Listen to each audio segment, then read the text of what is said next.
Coach, just overall, the last couple conference games that you've played, just how fun has it been to watch this defense come out and do what it's done and really put this team on its back? It's been fun, just by the way they come out and play, just their attitude and just their mindset. It's a lot of, it's a team sport.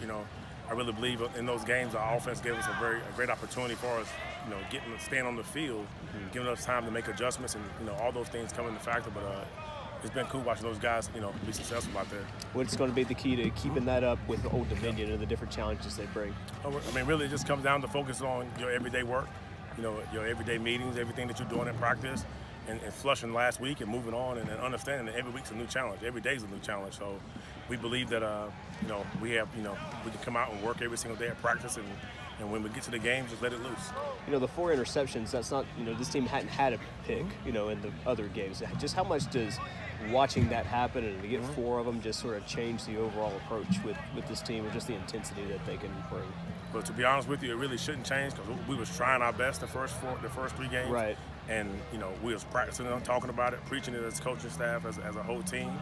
And it really should just pick up from there as far as talking about turnovers and trying to help the team. Obviously, it helped on this past Saturday, and we want to continue that trend. And the key is just keep harping on that practice in your meetings. For D'Angelo Malone, looking at the stats, just 3rd in the country, tackles for loss, and no defensive lineman in the country has more tackles than him. To watch him play this year, just what can you say of what he's been able to do? Really, a lot of times the play on Saturday is like the final piece of the puzzle. It really starts with how he comes to the meetings, how he comes to practice, how Coach Lindsey prepares him.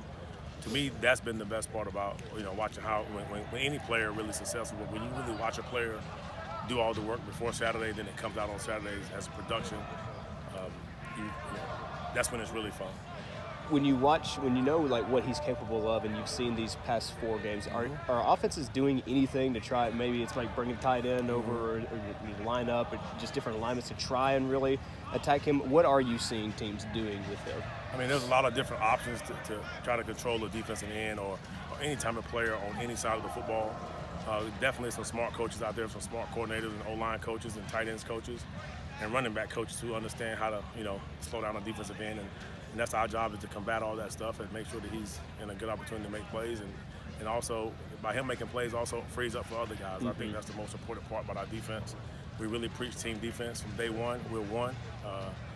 One man shine, we all shine. That's kind of how we're living right now. Have you seen a variety of different things that offenses are doing with him?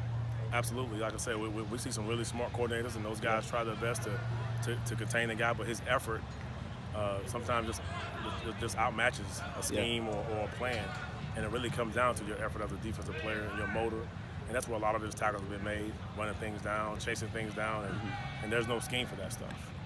How much growth have you seen from your secondary? I think coming into the season, a lot of us had big expectations for them, and then the Week 1 game against Central Arkansas obviously was a disappointment, but they have really improved over the course of the season, especially in the 2 conference games. What specifically have you seen from them that has caused that growth? It's really just those guys as individuals, as men, and understanding that, let's put the work in before Saturday. Like, that's kind of what we're preaching right now. If you wait till Saturday, it's too late to put the work in. So every single day, those guys, they stay upstairs. Every single day I see 4, 5, 6, 7 DBs walking by, and those guys are studying what they need to study. And it really starts from the top with Coach Helton just preaching, the love of the game and the respect of the game, and it eventually pay you back. And then as far as for last year's game against Old Dominion, it ended in a really tough fashion. You were here for that game. What can you take away from that game, bringing it into this year? I know the best thing that I've learned as a coach is learn from your mistakes. If you make a mistake, make sure you go back and learn from it. And that's in the ODU game. That game was a couple other games last year where I truly feel like as a young coordinator in the business that I really want to improve. But to me, you got to go back and watch those things and live through those moments again, so you can put yourself back in that position, so you can not make that same mistake. That's what coaching is about. That's what really life is about. It's just understanding, if you make a mistake, just don't make that mistake again. And how do you keep that same mentality too with your players? A lot of them were here for that. You don't want to have them too pumped up when they're going out there trying to get revenge. How do you keep them down? Yeah, so we don't try to use the word revenge. We just try to stay, the word is focus, and just understand doing your job. And we all understand that as long as you are doing your job and you're doing it hard and you put the work in, you don't put the work in, you're going to feel bad about some things, but put the work in, so however it comes, the outcome may come. you at least feel good about your performance because you put the work in.